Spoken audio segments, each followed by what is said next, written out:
Plimsolls to Platforms, Episode 11. Join us as we look back at the king. Discover the politics behind denim jeans. Admire the classic couture of Christian Lacroix. Indulge in fashion that's good enough to eat. And celebrate the sex appeal of Sarah Jessica Parker.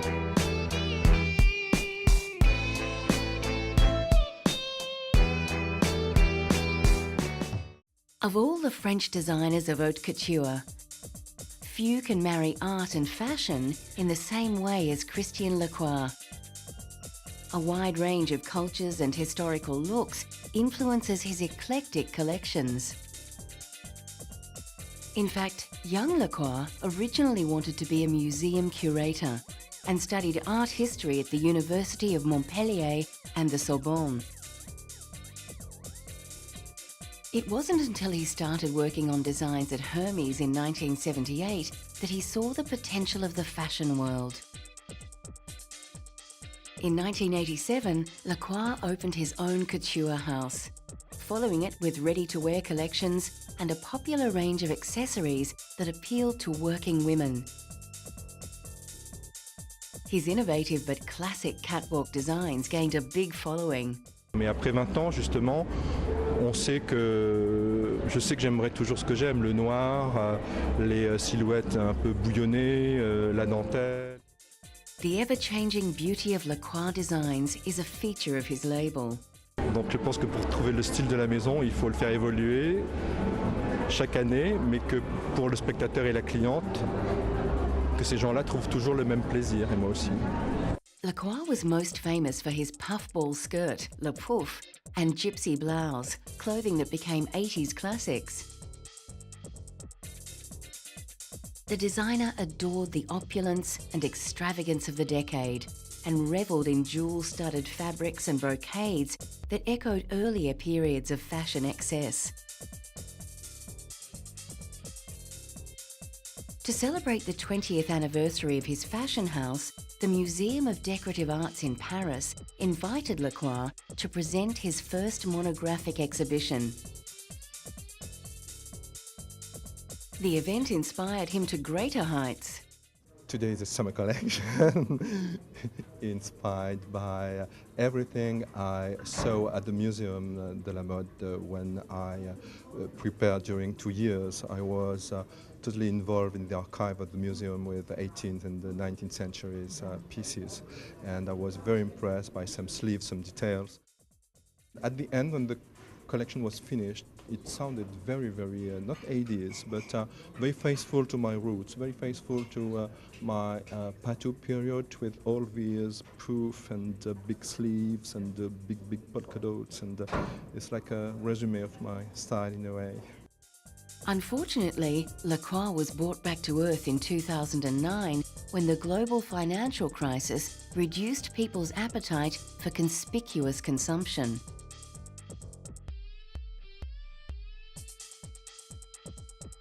His fashion house was placed into administration, but Lacroix was undaunted, obtaining private finance to stage that year's collection and paying each model €50.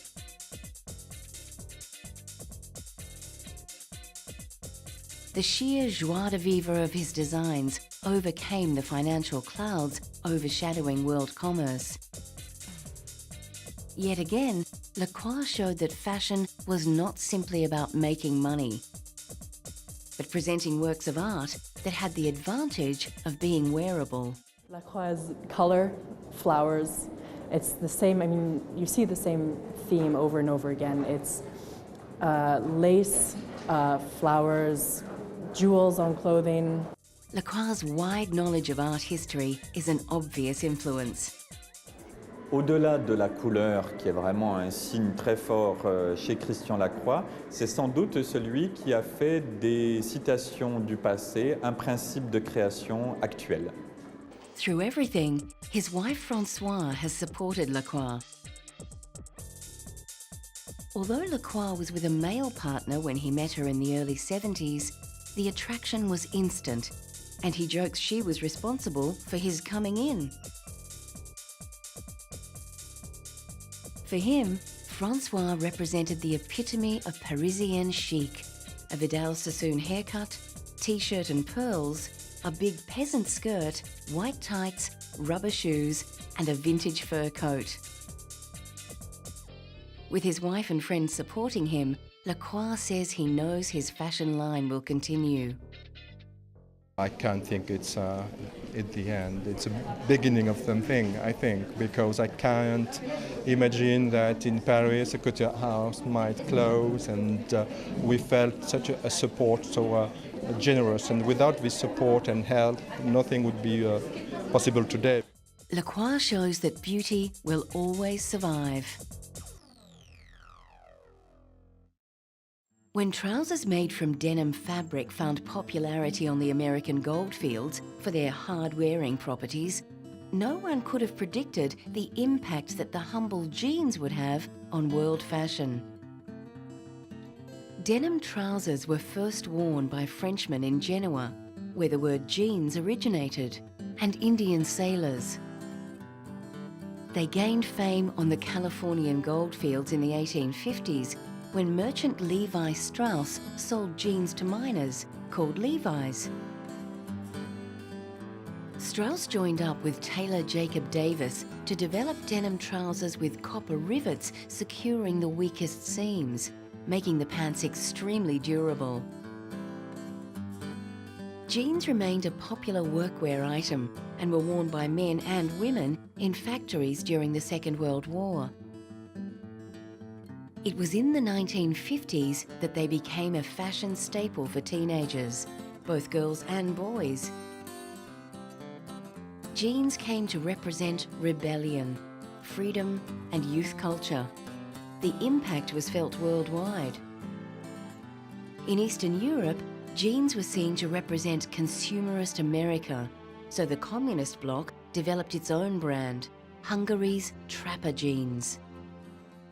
Kezdetben bizalmatlan volt a fiatalság a trapperrel szemben, inkább a márkásabb farmerokat kedvelték, viszont a reklámkampány, illetve a folyamatos minőségfejlesztés és a jó minőség gyakorlatilag azt eredményezte, hogy kedvelté vált a trapper farmer is, és egyre szélesebb körben lett hozzáférhető a farmer. But jeans weren't just an item of clothing. They were also a form of protest. By wearing them, dissidents could show their contempt for the communist government. Főleg ebben a kezdeti időszakban, 60-as, 70-es években lehet mondani, hogy egy ellenállás jelképe is lehetett, néma ellenállás, főleg a kádárista rendszer ellen. És egyébként is a farmer Amerikában is plusz információt is hordozott, és valamilyen nemzeti ellenállásnak, illetve a béke mozgalomnak is a szimbóluma is volt. So remember, you could be making a political statement just by pulling on a pair of blue jeans.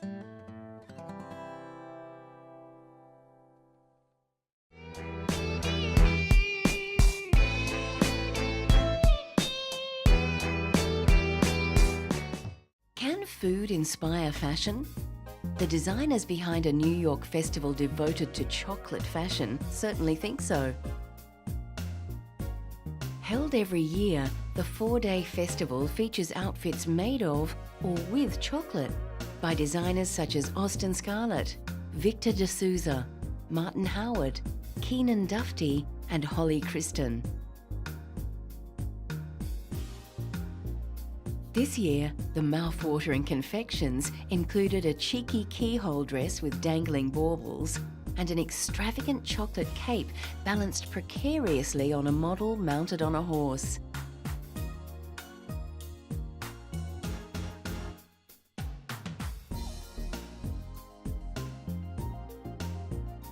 As one designer pointed out, chocolate is certainly not the easiest substance to make clothes from.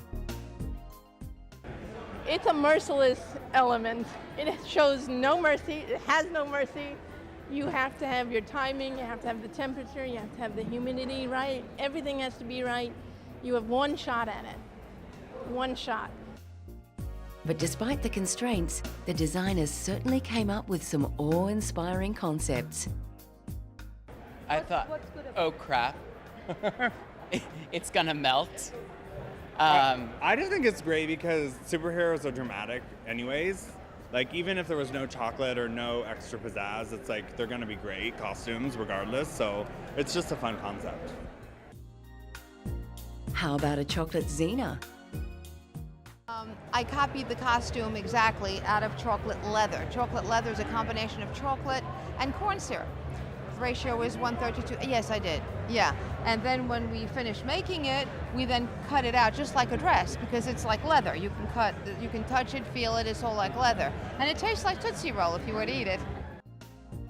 They may be good enough to eat, but these costumes are just for the catwalk. For one chocolatier, the festival is a time for celebrating the indulgence of chocolate. This is all about fun. I mean, come on, dressing people with chocolate. This is fun. So, working with David is great. Fitness expert David Barton played up the superhero theme of the runway show, showcasing Jacques Torres' chocolate Barton costume to full advantage. Others took a more elegant approach, sending models down the catwalk in sleek couture-inspired costumes.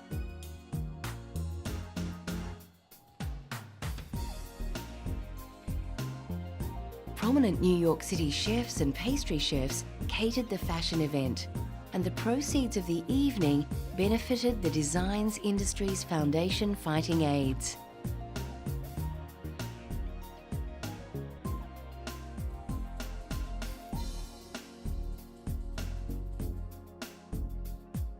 The designers showed amazing ingenuity in overcoming the constraints of chocolate, coming up with awe-inspiring creations.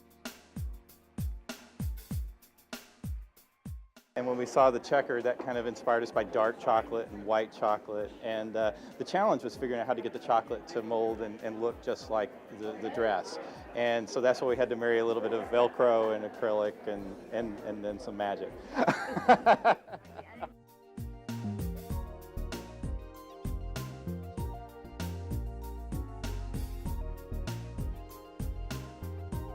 Seeing the colourful designs on display, you'd never guess the difficulties surrounding their construction.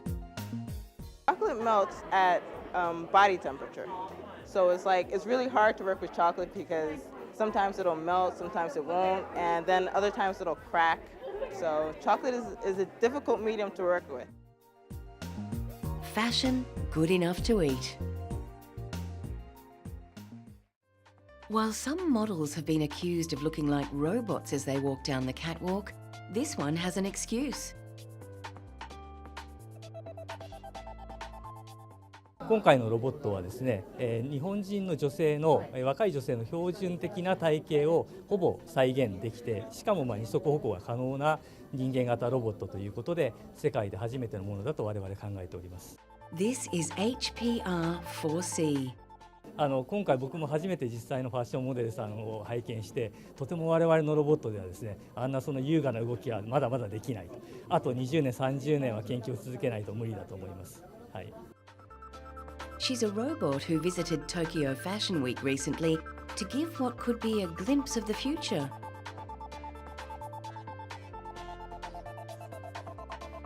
HRP4C has not been cleared to share the stage with human models yet, so she gave a virtuoso solo performance. I think this fashion robot is a really tremendous gimmick. I think it's fun, it's kind of futuristic, and what a great way to kick off Tokyo Fashion Week.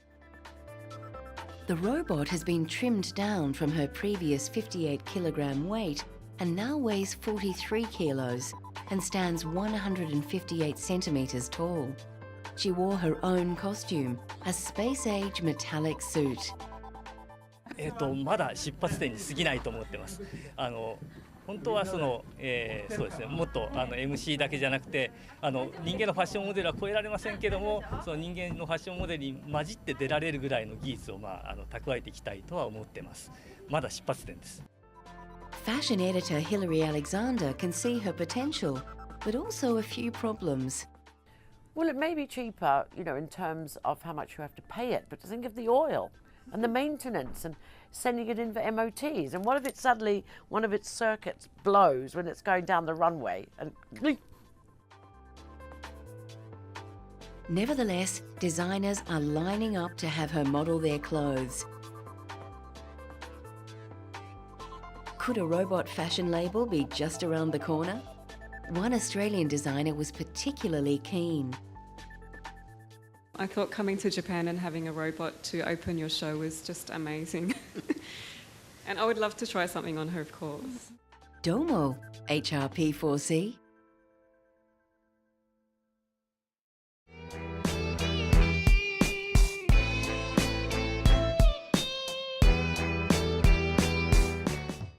When a swivel-hipped southern boy shot to stardom in the mid-50s, conservative America was outraged. Complete with sideburns and slicked-back hair, Elvis Presley seemed to be the embodiment of sinfulness, and the eager reactions of their teenage daughters confirmed their fears. Instead of sanitizing African-American rock, Elvis embraced its grittiness and sex appeal.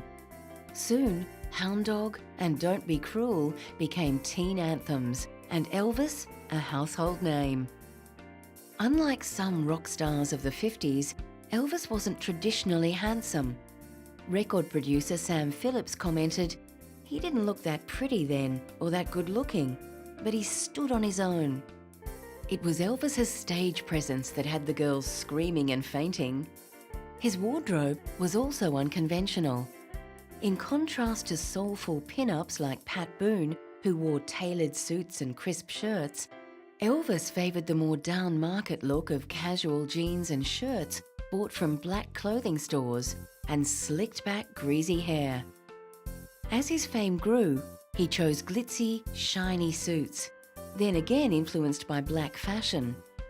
The 1960s saw Elvis move into a more sophisticated style of traditional suits and ties, with the occasional leather jacket as a reminder of his rebel past. This was often worn with an open-necked shirt and pendant, a style copied by his inner circle. From the late 60s to 70s, Elvis's fluctuating weight made costuming problematic, and he started to wear flashy jumpsuits when performing his famous live shows in Las Vegas. The singer's huge wealth meant he amassed an extensive wardrobe of performance outfits, jewellery, and other accessories.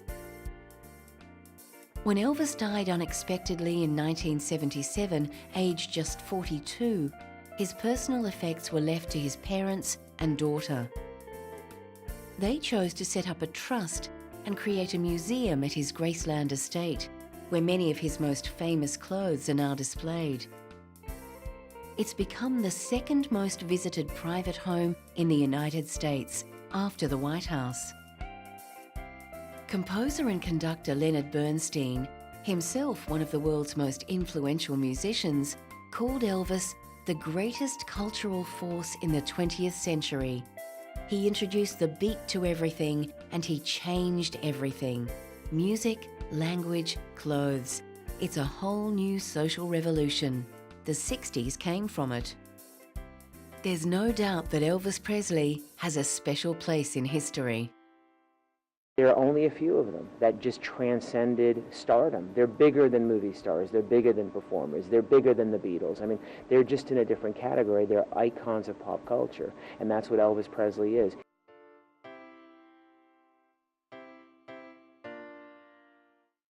According to designer Isaac Mizrahi, the secret to Sarah Jessica Parker's effortless style is in her hair. She acts with her hair, he observed, a subtle skill few have mastered. Hairstylist Brett Friedman agreed, saying the actress and fashion icon grew up and found her style. The big do and chunky highlights are gone, he said, and her new dark blonde hair with subtle highlights allows us to focus on what really matters, her effervescence. And it's Parker's effervescence in her role as style-savvy columnist Carrie Bradshaw that's endeared her to millions of fans. The star of TV series Sex and the City introduced many women to the joys of skyscraper Manolo Blahnik shoes, Roberto Cavalli frocks, and funky flea market skirts. With the help of costume designer Patricia Field, Parker made Carrie one of the most influential characters in television history.